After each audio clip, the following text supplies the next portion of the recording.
expected to increase by the federally implemented CPI. Be it resolved that the general meeting ratifies that the first year orientation fee increases by $1.82 to cover increases due to inflation as calculated by the 2017 CPI of Canada. Can I get a mover? Member Plant. Seconder, Member Veiling. Any debate on the motion? Seeing none, all those in favor? All those opposed? Any abstention? That passes. Okay. So we're in item number 10. The 2018-2019 first year orientation fee increase. The motion reads as follows. Whereas the first year orientation fee funds orientation programming designed to transition first year students to the University of Waterloo, and whereas currently Fed's orientation department budget is funded through the Fed's operational budget, whereas upper year students should not be subsidizing costs for programming designed to meet the transition needs for first year students, be it resolved the general meeting ratifies the 2018-2019 first year orientation fee increase by $1.71 to cover all current budget expenses under Fed's orientation department budget. Can I get a mover? Member Potter. Can I get a seconder? Member Catherine Steven. Any debate? Member Marcus. All right, so just quickly, I've noticed that there's no incoming first-year students here who can vote on this fee increase for themselves. But basically, the problem with this is we just increased it by CPI. I don't there's not really a clear need for another increase to the fee. Is the idea that it comes out of Feds? Yeah, so it's just moving the expenses from the Fed's fee and budget to the to be accounted in the first year orientation fee. So it's a transfer. So will the Fed's fee go down by this 171? No. No. So it is a... Yeah, of course, yeah. Yeah, no, honestly, that's a great question. And we expected that to come, so I was going to be disappointed if nobody asked it. You're welcome, yeah, way to go. The answer to that is no, it won't go down.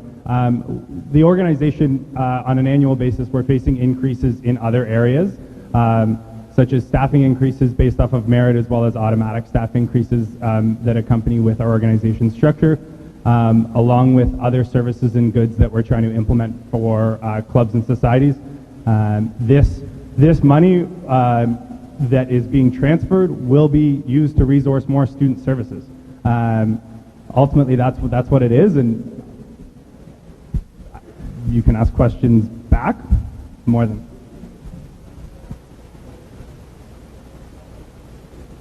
Yeah, I think it's just really important to point out that we're passing a lot of fee increases at this general... Does it work? Yeah. I think it's really important. We're passing a lot of fee increases at this general meeting, well in excess of 7%, which would double the fee every 10 years. And there's been a lot of fights recently on campus around the SICA fee when they increased their fee by 2.6%. Us as students are very unhappy with the university increasing tuition by 3 or 5%, or for international students, we're very happy that there's been a cap placed on it. It's very hypocritical for Feds, then in turn, to go and raise their fee by approximately 8% in 1 year. $8 would be like 15%. It's 8%, I think. Right?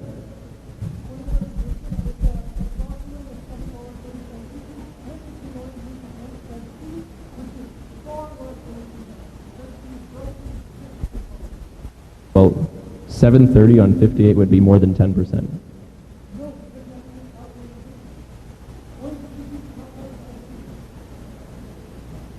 Like we're considering another increase. Okay, I'll give up on this. The only thing in terms of the total amount of fees, I mean, I know we're not at that motion, but it's just for like point of information.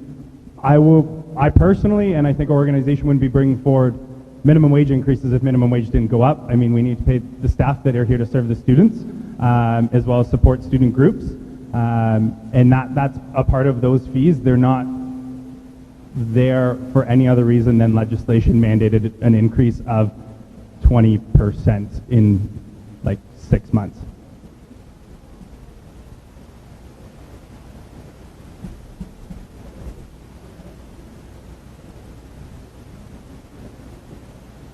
Okay, so any other discussion? Yeah, it's just that motion, it's been sort of pointed out, but it doesn't, it's not clear necessarily where that number was, how that was arrived at, or what that goes towards. I mean, to compare it to the minimum wage increase, I mean, we can understand where the minimum wage has been increased, and we can kind of see and do some calculation on our own, but I'm just a little confused. So maybe I'm the only one, but I'm not sure where that number particularly came from and what it's going to be spent on. For sure, great question. That amount and dollar amount / fee that's being proposed is actually currently funded by the Fed's fee to support the orientation department out of the operating Fed's fee. That comes out of the president's portfolio based off of their supervision. The idea of this is that it's providing services to the orientation department that primarily services first-year students in member transition. And therefore, if we are providing services and goods for those students, and say third, fourth, fifth years aren't benefiting from that programming that's happening, things like that, then those fees should be encompassed into a first year's orientation fee was the thought process on this. Does that make sense?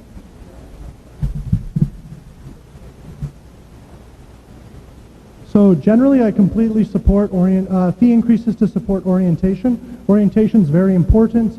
I think that goes without saying when it comes to CPI increases. And while I understand that we should probably have a separate accounting mechanism for orientation from the operating Fed's budget under the president's portfolio, I can say this probably would clean things up a lot too in terms of budget committee reviewing line items. It's a little bit concerning to me though that we're not just transferring that money, that we're transferring it and raising it by $1.71. We just adjusted for CPI increase. I would rather see that we just transfer the money to an independent allocation and not under the president's portfolio, then additionally increase it $1.71. Further, I think more first years need to be part of that conversation. Marcus did point out a pretty good point. Look around, how many first years do you see? We all took value from orientation. I think it's very valuable, but why are we raising it to pay for things that aren't orientation? You know? I'd like to amend the motion.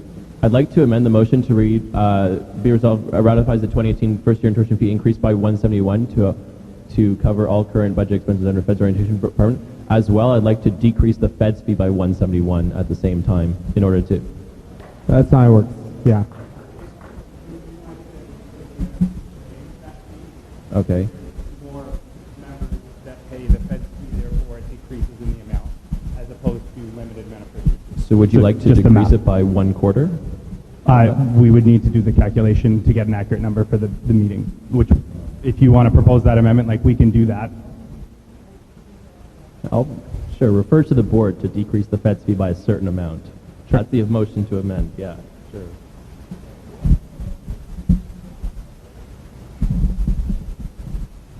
Okay, so if I'm understanding right, your amendment is, be it resolved, the general meeting ratifies the 2018-2019 first year orientation fee increase by 171 to cover all current budget expenses under Fed's orientation department budget, and refer to board to decrease by the appropriate number. Does that reflect? Yeah. Yeah.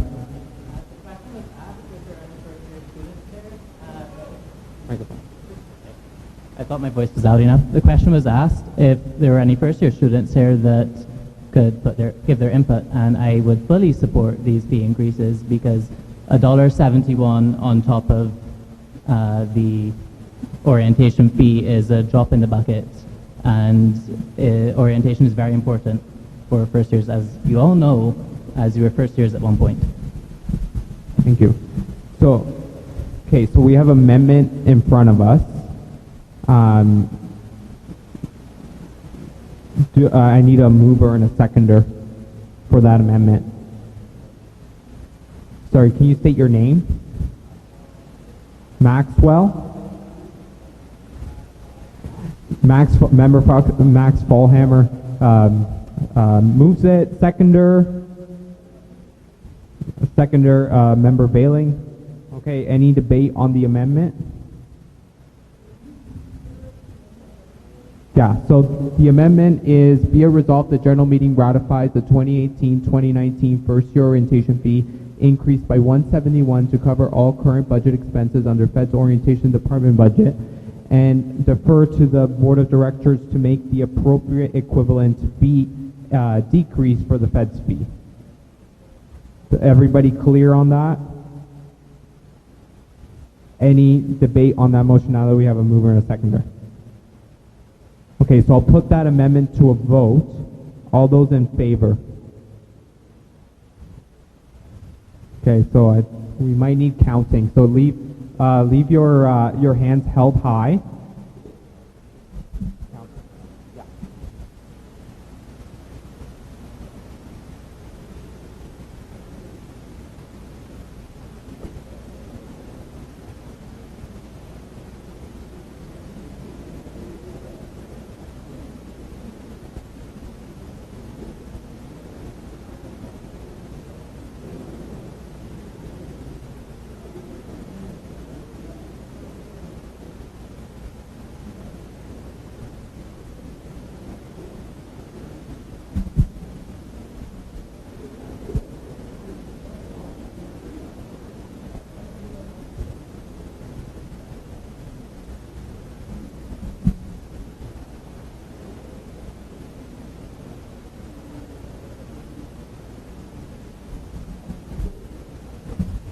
Okay, now can I have everybody that opposes that amendment raise your placards, whoever opposes.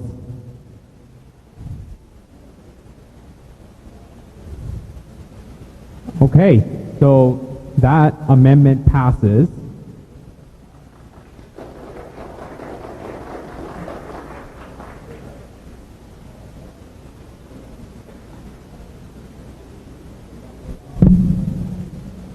Okay, so now we're down to item number 15. Yeah. Didn't we already with the amendment? Cool. Okay, thank you. Okay, so we have to vote on the main motion with the amendment in consideration. So the main motion is, be it resolved, the general meeting ratifies the 2018-2019 first year orientation fee increase by $1.71 to cover all current budget expenses under Fed's orientation department budget, deferring the appropriate Fed's fee increase to the board of directors. All those, I need a mover. It's already been moved. So all those in favor? All those opposed? Yeah, so we're voting on the main motion now. So the main motion was, as it stated there, be it resolved, the general meeting ratifies the 2018-2019 first year orientation fee increase by $171 to cover all current budget expenses under Fed's orientation department budget, but defers decreasing the Fed's fee by the appropriate amount to the board of directors. So that's what we're voting on right now. So I'll say it again just to make sure that everybody knows what we're voting on. So all those in favor of the main motion with the amendment that was passed? All opposed? Any abstentions? Okay, that motion passes. Okay, now we're down to item 11. The motion reads, whereas the provincial government mandated a minimum wage increase to $14 as of January 2018, and whereas the provincial government has mandated a minimum wage increase to $15 as of January 1st, 2019, and whereas the increase for each year are 20% in 2018 and 7% in 2019, compounding to 28.4% an increase since June 2017. And whereas this increase is specifically related to part-time salaries, non-commercial service units part-time salaries, and whereas the Federation of Students strives to provide part-time employment opportunities to allow for students to grow their experience and future employability, and whereas the Federation of Students has developed the minimum wage increase to envelope the minimum wage increase to $14 from June 1st, 2018 to August 31st, 2018, and be it resolved, the general meeting ratifies the Fed's fee increase by $1.90 to account for the 2018 minimum wage increase to $14 per hour for non-commercial service units. And the second motion is, be it resolved that general meeting ratifies that the Fed's fee increases by 39 cents for the expected 2019 minimum wage increases to $15 per hour for non-commercial service units, and will come in effect in winter 2019 term, contingent upon approval by the provincial government. Okay, so can I get a mover? Member Schwan. Can I get a seconder? Member Garrett. Okay, any debate on the motion? Member Schwan. I'd like to propose a my motion, but can I do that? A friendly amendment to my own motion, or? Yeah, okay, sweet. In the second be it resolved clause, instead of by, I would like to replace that with up to, in case the provincial government changes the amount that minimum wage goes up in 2019, because it could be not $15, it could be $14.20 as of 2019.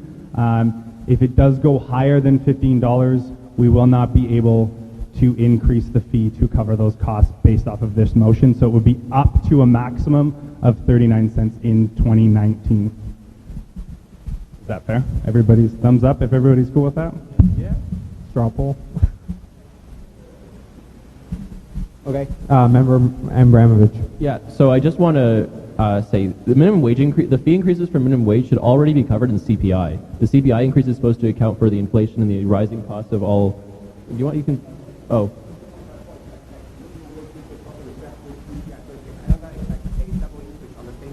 Yeah, it's a double in. Do you want to say it? Because I've spoken before. Yeah. So, my name is Jerry Gu, and I'm opposing.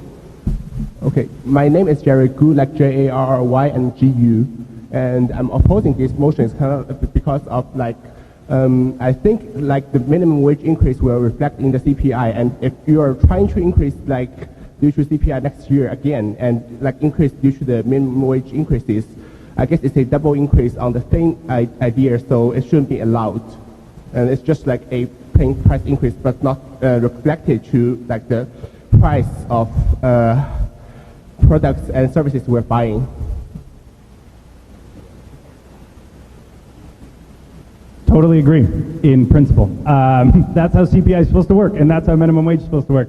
But unfortunately, the amount that it jumped, in terms of a percentage-wise, was much, much higher than CPI can cover off for this year. Like, tremendous amount, and we can see from the compounding interest, and even just on from the the $11.40 to $14 in 6 months, and then it goes to $15 a year later after that, which is aggressively high. Most provinces who have implemented this haven't seen a minimum wage increase at this quick of rate ever.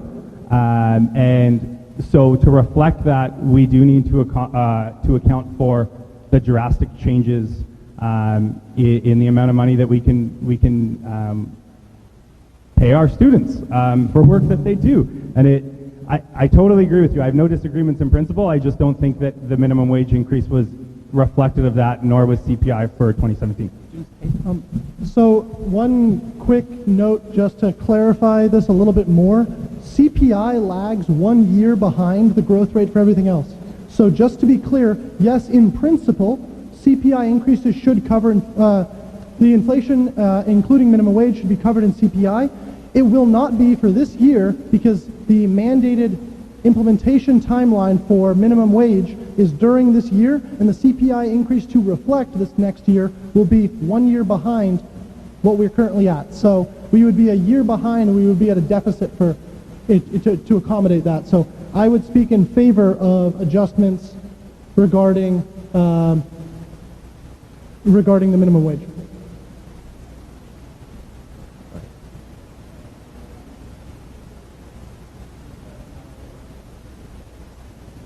I'm speaking in favor, so I think Marcus should probably speak first. All right. So I forget his name, but the gentleman who spoke about that it should be covered in CPI. So Feds increases the Feds fee by CPI every year, regardless of minimum wage increases or not. Now they get to increase by CPI no matter what, and they get to increase every time minimum wage happens on top of that. That's increasing the Feds fee sort of disproportionately all the time, and the fee's just going to continue to rise. And students have continuously and repeatedly said that they are not okay with fee increases happening all the time in SECA, happening on tuition. Why should Feds be it's very hypocritical for Feds to go on and now increase rampant increases in every method. If you calculate just for the Feds fee increases, not the orientation ones, Feds is currently proposing an increase of 6.3% to their fee. That's larger than that's about 2.5 times larger than SECA's fee increase that students were upset about. That's much larger than tuition increases by. It's a little stretch. And also, the president of Feds this year was elected on a platform of introducing a method to predictability in the Fed's fee increase. And it shouldn't be that we can predictably expect the fee to increase exponentially year after year after year, just for any policy change that happens for the government. And then the last thing I want to address is the 39 cents fee for the increase. It hasn't happened yet. We don't know if it'll happen. There's a new premier that's going to be elected in June. We don't know who that'll be. There's nothing in law to suggest that the minimum wage is going to go to 15. So passing this is very preemptive and a little silly, and just has a lack of respect for student money, even with the amendment to go up to 39 cents.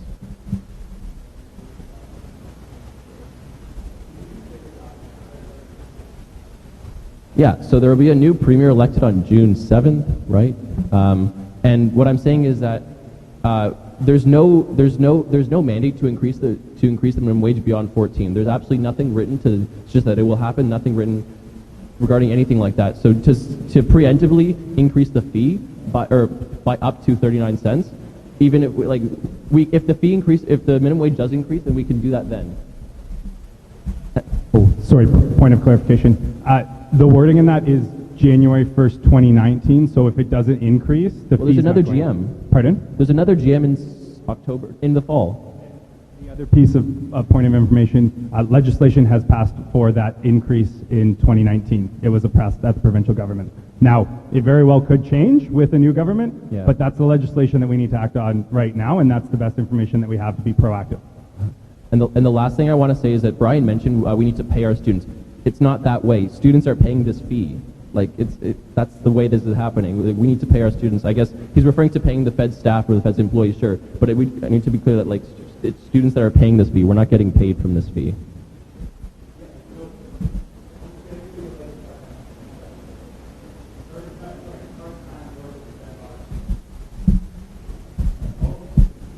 Yeah, so I would like to speak in favor of this motion. Specifically, when we're talking about CPI, we're talking about a basket of goods, labor not being one of those goods. Labor increases are reflected in the amounts that have come from labor for final products, such as, I was looking through the list, potatoes. There's not a separate line item for labor cost increases, and specifically, we are not recouping any of that money because these are non-commercial staff. We're not selling products. This is service provision for students, so it's not double counting under a CPI increase. So I'm speaking in favor. Okay. All right, so this is the last time I can speak to this motion anyhow, but I'd like to add a quick amendment. Hopefully it'll be friendly. Brian, let me know if it isn't. That none of these fee increases will go into effect if the incoming government reverses legislation for the increase. That way, I think it solves some of Marcus's concerns that we are just raising fees, a year in advance, but it also kind of addresses the need that if these things adjust and labor, like Matt said, is not included in CPI adjustment, then it allows us the flexibility to continue to provide the same level of service Feds provides without having to decrease expenditures for those services. Is that motion acceptable, Brian?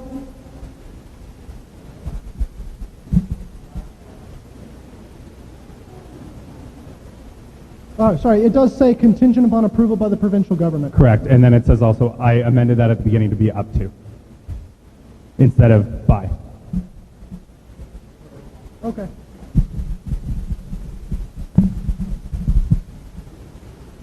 Okay, any other debate on this motion?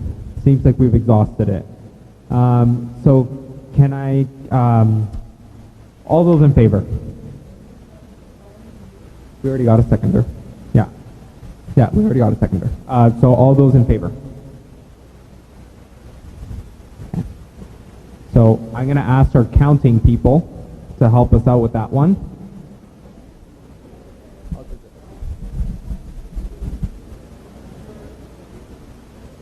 Ballots really high, please.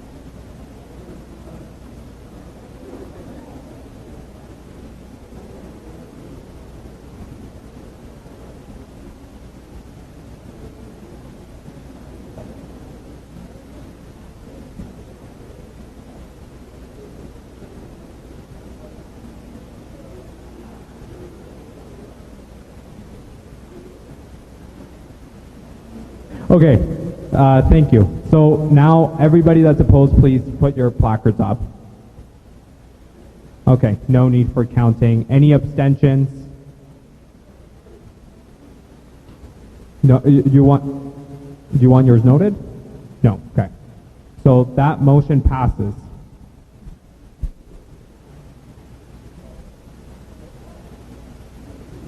Okay, so we're now to item number 12, which is the Fed's fee increase to support the implementation of a racialized student-run service.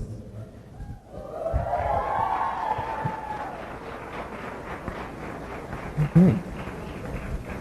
So I'll read the motion.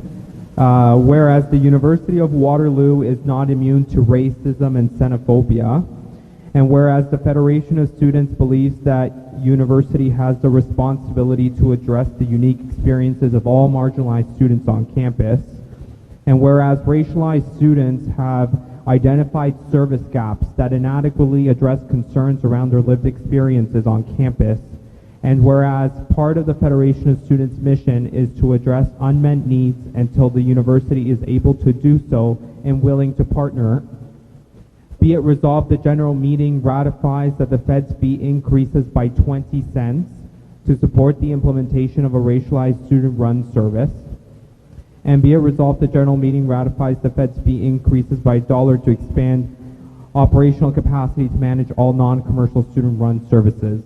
So before we get to a seconder and mover, we're just going to have a small presentation, verbal presentation by myself, who was one of the executive teams that worked with the folks that developed our proposal. And I'm going to go over a little bit of the background and precedents, and also the membership and evidence for need for this service. And then I'm going to invite our Vice President Internal, Jill Knight, to talk about the second part, the second motion here, which is the $1 to expand our operational capacity. So first, I want to talk about the background and precedents for this type of service.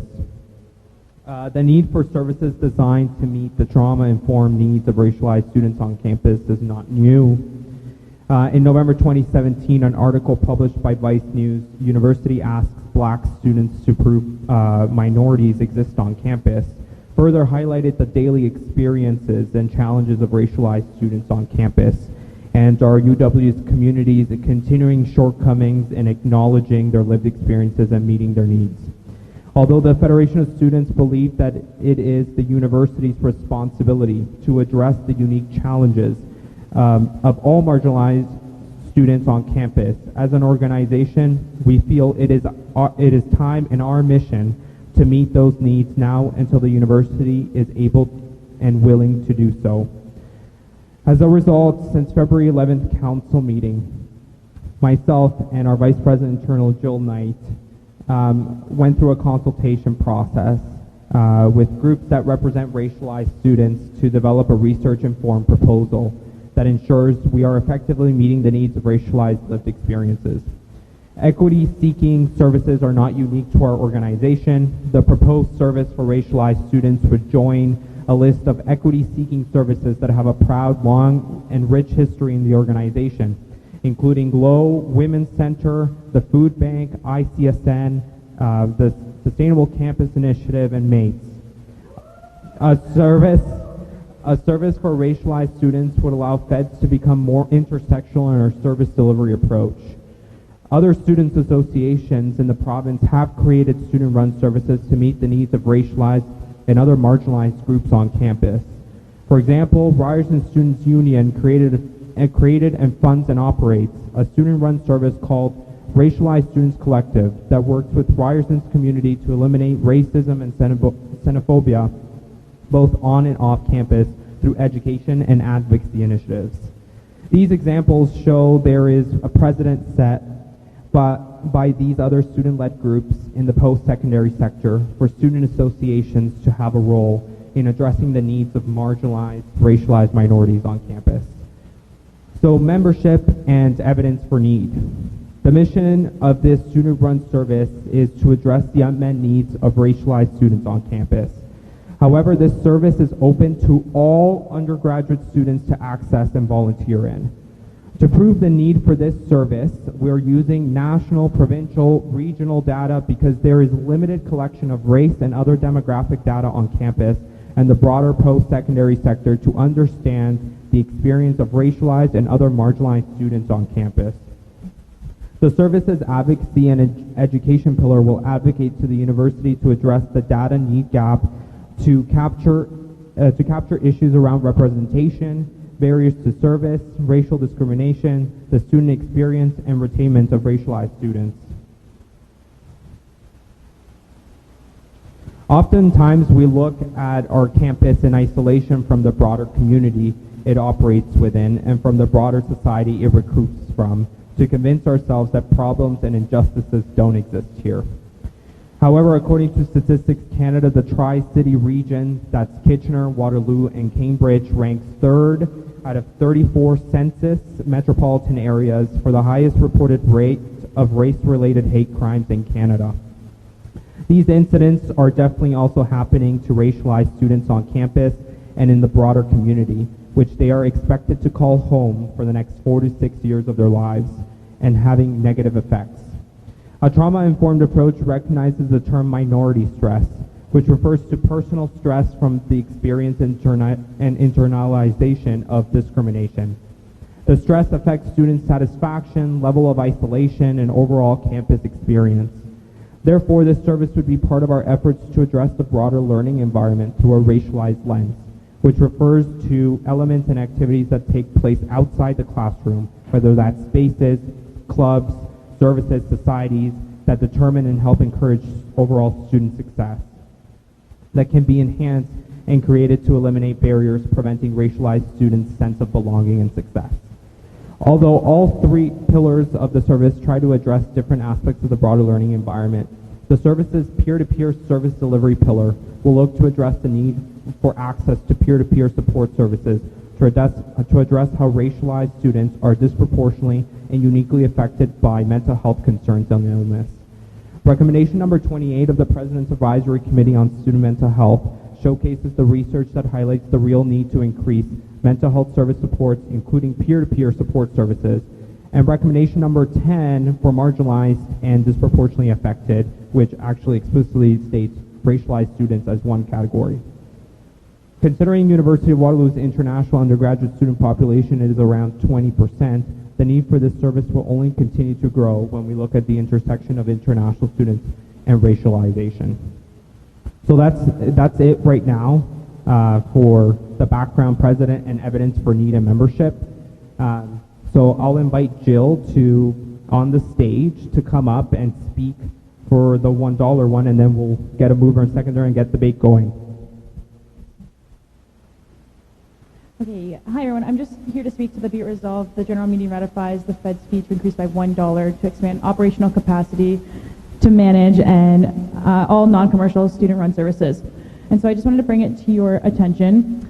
Within the past 5 years, Feds has onboarded 5 services. This is pending 6. So I'm here to just bring some light to the idea that the goal of this staff member is to continue to uphold the level of support we have for these student-run services. So our service manager currently oversees 21 to 24 student coordinators in a term. So we want to uphold that level of leadership. The service manager meets with the service coordinators on a weekly basis. With the additional staff member, this would obviously complement the onboarding of a new service, but it's important to note that this will also be a huge benefit to our current student-run services that we operate. With this staff member, it would allow for a higher level of strategic and more proactive conversations and support to happen. I'd also like to note that we will be working with the board to create the job description and the development and approval of these positions. Thank you. Okay, so I need a mover for this motion. Can you say your name? Sorry. Ola. Idris. Got that? Okay, can I get a seconder? Ethan Candler. Awesome. Okay, it's open for debate. State your name in the microphone, please. Hi, my name is Cosmin, and I'd just like to ask a question. Your last name, sorry. Oh, so Cosmin, Georgia. And I'd just like to ask a question for you to clarify on the exact nature of the incidents and the complaints that were used to justify this service fee. Because if I were to look at the UW police report in 2017, I wouldn't find a single incident of hate crimes being committed on campus. Yeah, absolutely. So the Statistics Canada data it's regional, so it includes all Tri-City areas. Yeah, it includes all Tri-City areas. So that's the stat that I pulled. I did acknowledge that there was a data gap in terms of on-campus reporting mechanisms, and that's why we don't really have an accurate portrayal of what's actually happening on campus. And as I mentioned, it's not something that we can't look at our campus in isolation. Go ahead. Yeah, thanks, Antonio. So I'd like to speak in support of the motion.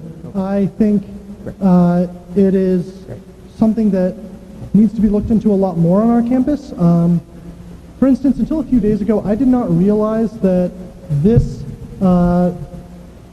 municipality or this region had the third highest.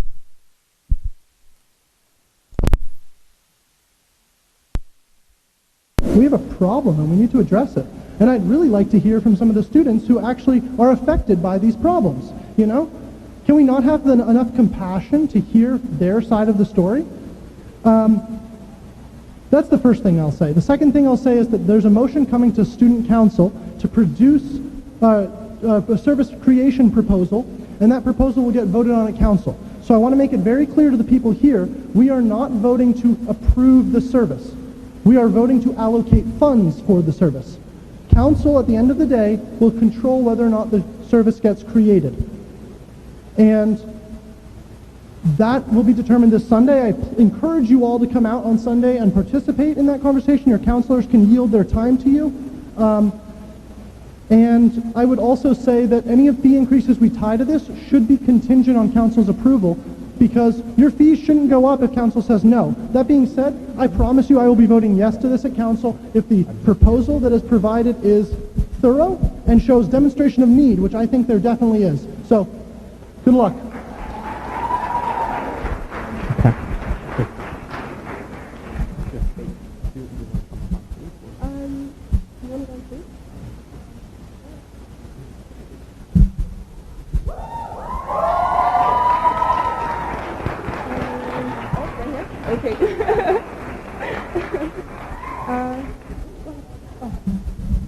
Hi everyone, my name is Elisa and I am a fourth-year student in the Peace and Conflict Studies program.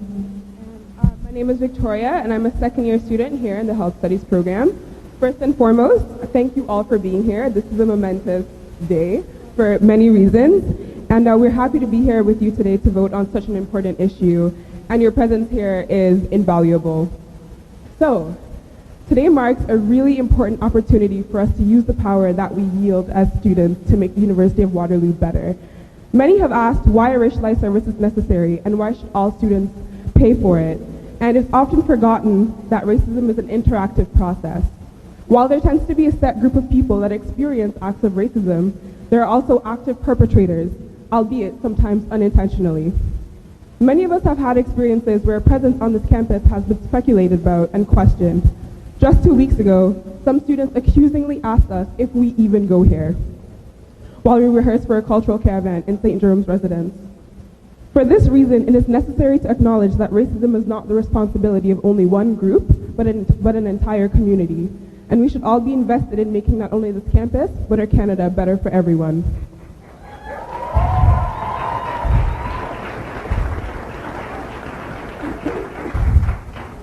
So another frequently asked question regarding the service is that it is exclusively for Black students, and this could not be further from the truth. This service will exist for people from all racial backgrounds.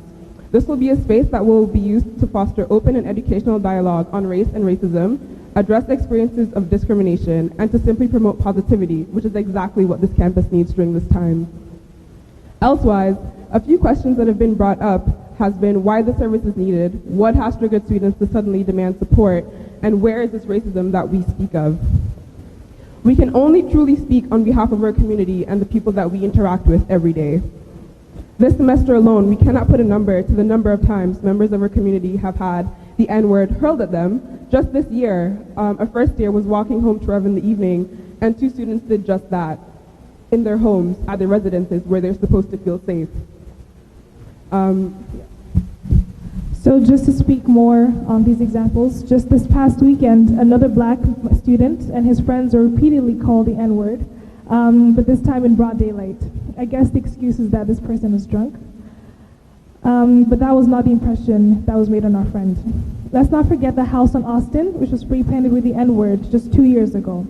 Last year, another student had to sit through her class when a professor made the unfortunate statement that she would love to own a slave.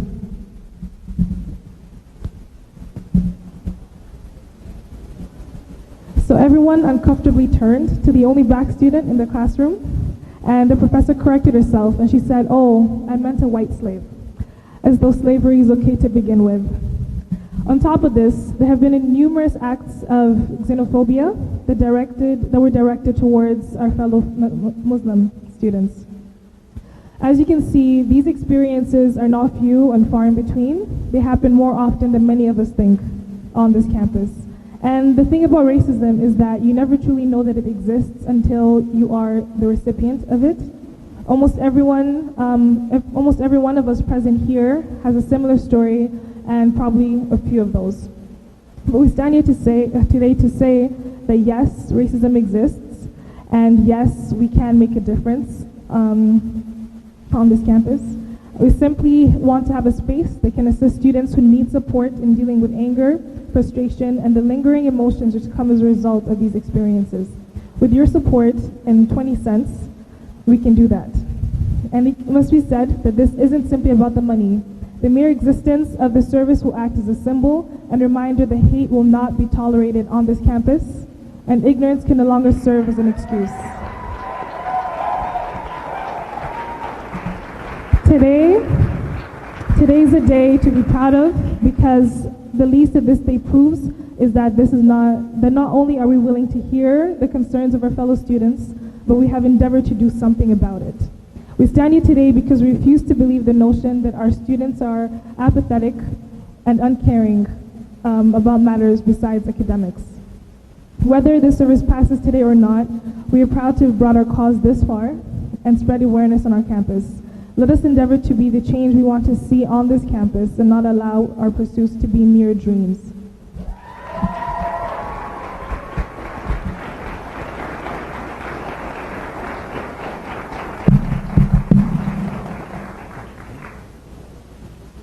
I'd like to call the question.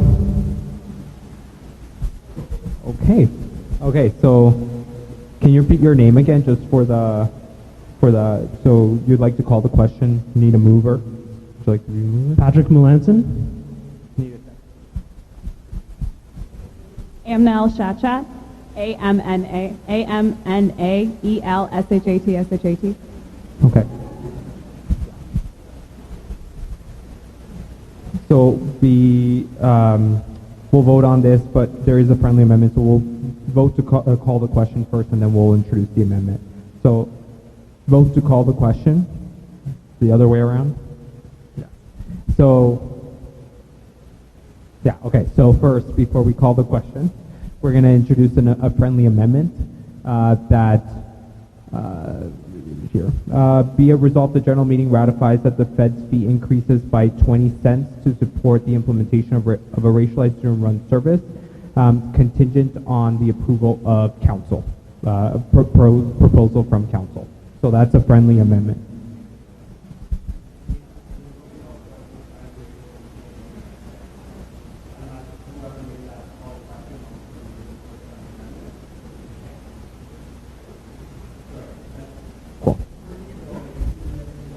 Okay, so let's vote on calling the question first.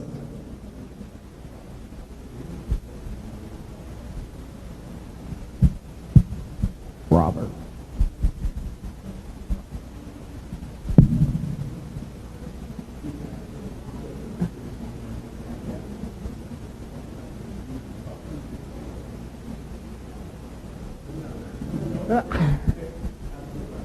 Yeah. Okay. So, all those in favor of calling the question? Calling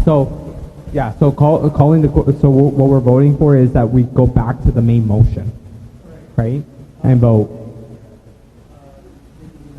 Okay.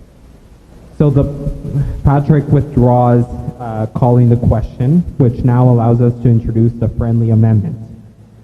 Okay, so the friendly amendment is be it resolved the general meeting ratifies that the Fed's fee increases by 20 cents to support the implementation of a racialized student-run service contingent on council approval. So, yes, sorry. So just a point of clarification for the general meeting here. Today we are approving the fee increase associated with funding this service. The creation of a student-run service falls under the purview of council, right? So it's really a formality in terms of power and the way it's delegated. But a proposal has to go to council and it has to be voted on at the next council meeting, which will be happening on March 25th. So that's sort of the background around that friendly amendment. It doesn't change anything functionally than what we've already done. So that's why we have that friendly amendment contingent on an approved proposal at council. Okay, so does everybody understand? It's okay if you don't understand what we're voting on. Does everybody understand what we're voting on? So I'll repeat it one more time. Be it resolved, the general meeting ratifies that the Fed's fee increases by 20 cents to support the implementation of a racialized student-run service contingent on council approval of a proposal for the student-run service.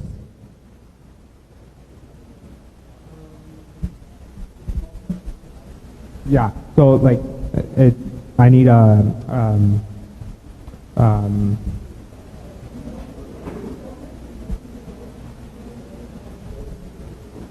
okay. Okay, so we already have a mover and a seconder, so all those in favor? Yeah, debate. Would you like to talk? Yeah, go ahead.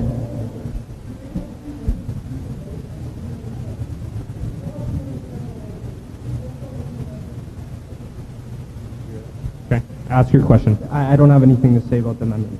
Okay. Would you like to speak on the amendment? Yeah. No, or like the motion with the amendment. You can speak if you'd like. Okay. Yeah. Yeah, I want to talk. I love having access to a microphone. Oh yeah, so I know sometimes there tends to be a tendency, same, I'm smart.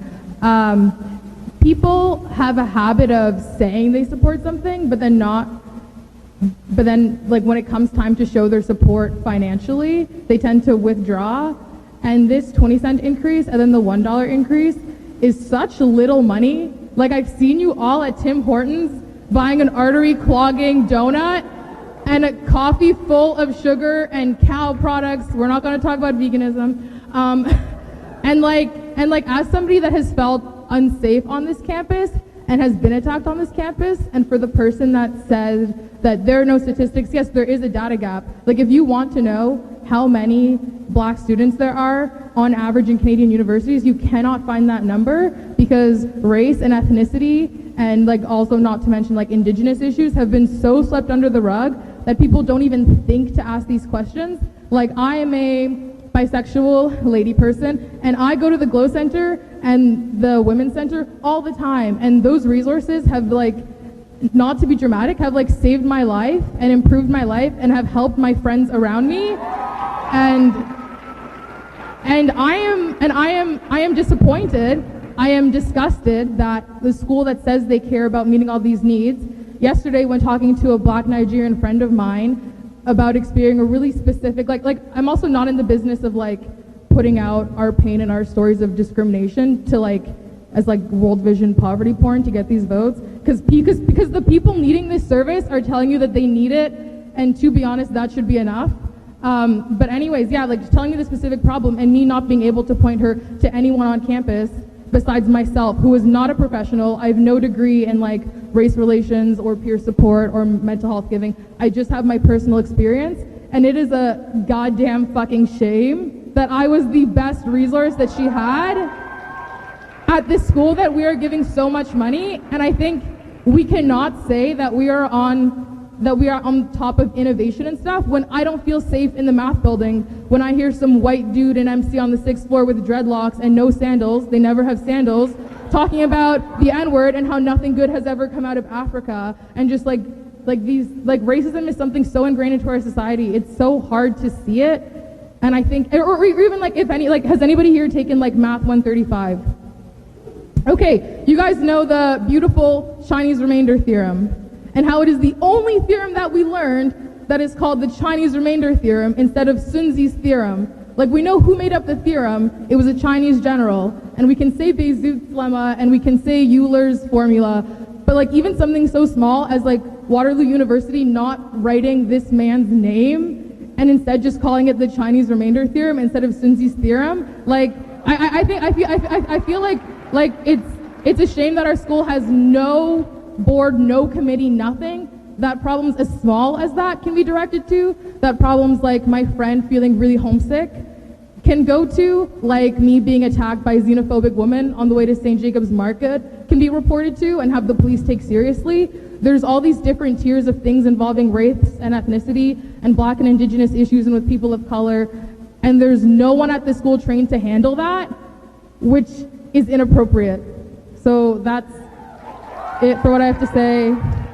And yeah, and also like at the end of the day, like to be honest, like none of us are like in need of $1.20, and the things that could come from this small thing, the example that it sets, and the resources that could be given are, I think, priceless and overdue, really long overdue.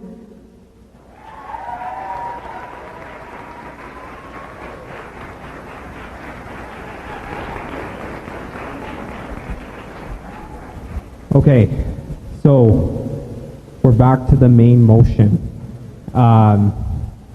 So the amendment was friendly, so we don't actually have to vote on the amendment. So we're just back to, it's already been moved and seconded. So we'll start with the first be it resolved statement, the 20 cents, and then we'll move to the next one. Okay. Like the whole thing? Okay. Yeah. Okay. So I'll repeat the motion once again so that we know what we're voting on. Be it resolved that the general meeting ratifies that the Fed's fee increases by 20 cents to support the implementation of a racialized student-run service contingent on council approval of a proposal. And be it resolved that the general meeting ratifies that the Fed's fee increases by $1 to expand operational capacity to manage all non-commercial student-run services. Okay, all those in favor? Okay, all those opposed? The motion passes.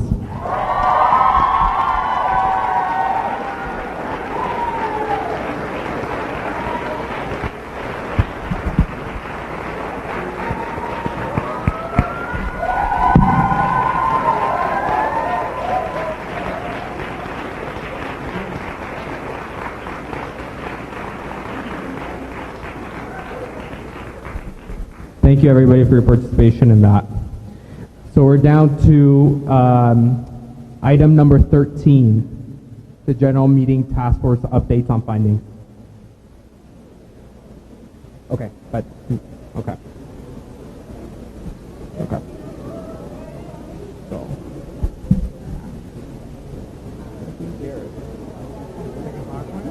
Yeah, it's PowerPoint. Just like wherever. Yeah, yeah. Yeah, yeah. General meeting task force update. So I'll introduce.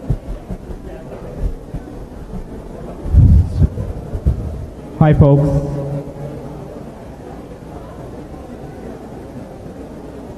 So I just have a couple of announcements while we wait to get the presentation up and before we move to our next update. So for Budget Committee, the at-large member is John Hunt. The counselor is Elizabeth O'Sullivan. So congratulations to those folks. Yeah, and the board seats are claimed by the two candidates to put their name forward. Thank you. Okay, so our next update is just a general meeting task force updates on findings. This is a follow-up from our last general meeting. Sorry, can I get your attention, folks? We're almost wrapping up here. So I'd like to introduce incoming Vice President Education and co-chair of the general meeting task force to give us a brief update on the task force findings. Matthew Garrett.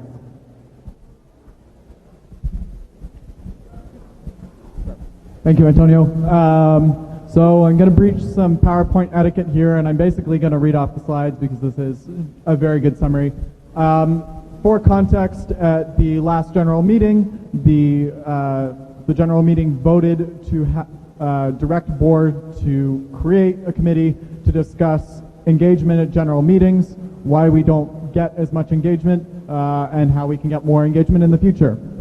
To this end, we were asked to explore a number of items regarding how general meetings work, the prospect of electronic voting, and dealing with the relationship between general meetings and council.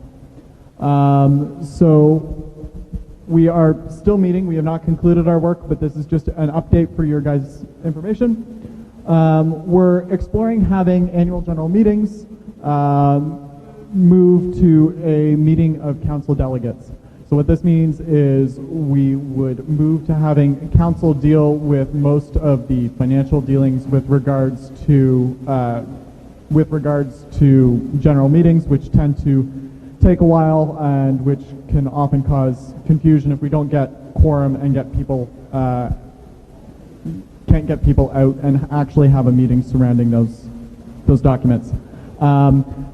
In lieu of that, we would move to having a town hall, which would be similar to how GMs function now, without voting, but rather having input so that your counselors who sit on student council will be able to vote in the actual meeting of delegates model. Those cover the first 2 points. Moving to the third point. Under this model, if we were moving to this model, it would eliminate the need for implementing electronic voting at general meetings. So at this point, we are not exploring that, as we seem to be moving towards a model of council being changed to deal with engagement. That is the brief overview. I will entertain any questions either now, or you can shoot me an email at another point, or Antonio, and we can answer it perhaps a little more eloquently than I just did. Does anybody have any questions?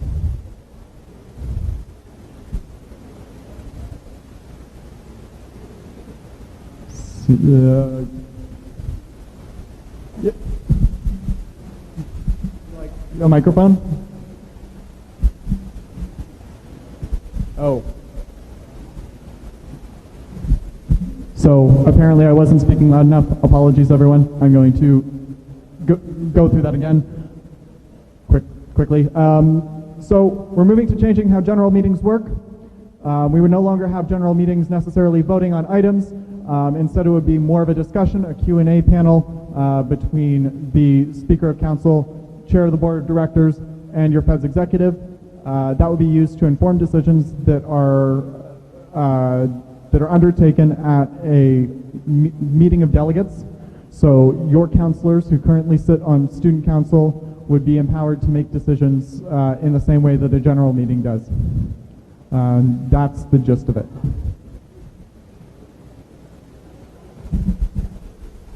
Sorry, can't hear you either.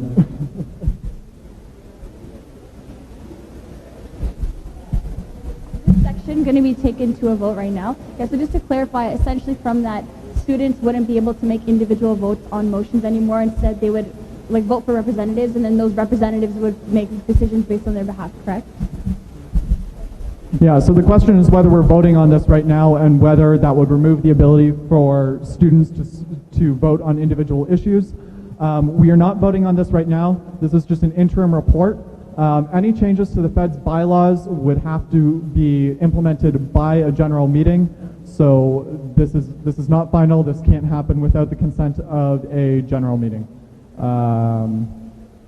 And to answer the other half of the question, yes, you would not be able to directly vote on many of the matters that would normally come to a general meeting. That would be delegated to your counselors. Is having Seneca speak amenable? Yeah, one quick addendum to what he said. If students did not like actions under this model taken by student council or the board, you could still requisition a general meeting, which means you can get students to sign saying, I want a general meeting, I want to vote out people, or I don't like what student council did. So there's always going to be a means to do that if that's part of your concern. Do we have any other questions from the floor? And I'll reiterate, if you have any more questions that come up later, or there was anything that you didn't understand, feel free to send myself or Antonio. Our emails are up here, and are these slides going to be posted on feds.ca? They're not? Okay, I'm going to ask that Antonio put those up so that you have access to both our emails to send us questions if any questions come up. Thank you for your time, everyone. Okay, thank you, Member Garrett. Okay, perfect. So we're down to item number 14, Board of Directors Executive Compensation Update. I'd like to welcome AJ Ray, the chair of our board, to give this update. Hi folks, how are we all doing? Thank you all for coming out. Appreciate you guys engaging with us. Just to let you know, the last general meeting there was a motion before us to cut executive salaries. The motion did fail at the general meeting. However, the board, recognizing the concern expressed by students, elected to conduct a executive salary review. Unfortunately, we did not engage University of Waterloo HR at this stage, as they're currently backlogged with about probably close to a couple hundred, if not 1,000 job descriptions they have to review as part of the minimum wage increase and some other changes to university policy. So we'll be engaging with them next year. We are in the pipeline, quote unquote, to be assessed. However, the board did undertake its own activity-based analysis of the job descriptions of our executive. And from what we returned from those numbers using StatsCan methodologies, there's nothing surprising about it. Our salaries seem to be in line with what they currently are, but we'll await further professional analysis. So please stay tuned over the coming year and to whoever is on next year's board, the best of luck, and we thank you for engaging. Thank you, Mr. Ray, Chair of the Board. Okay. So the question for the chair, AJ, will the results of that report be public? Yes. Okay, so we're down to our last item, adjournment. Can I get a mover to adjourn the meeting? Member Potter. Can I get a seconder? Mr. Schwan. All those in favor? Perfect. Before you move, that passes. Before you move, make sure to keep your tickets so that we can provide some food. We have pancakes, we have bacon, and we have some coffee. So grab some pancakes, bacon, and coffee. Yeah. Your placards are your food ticket. Thank you.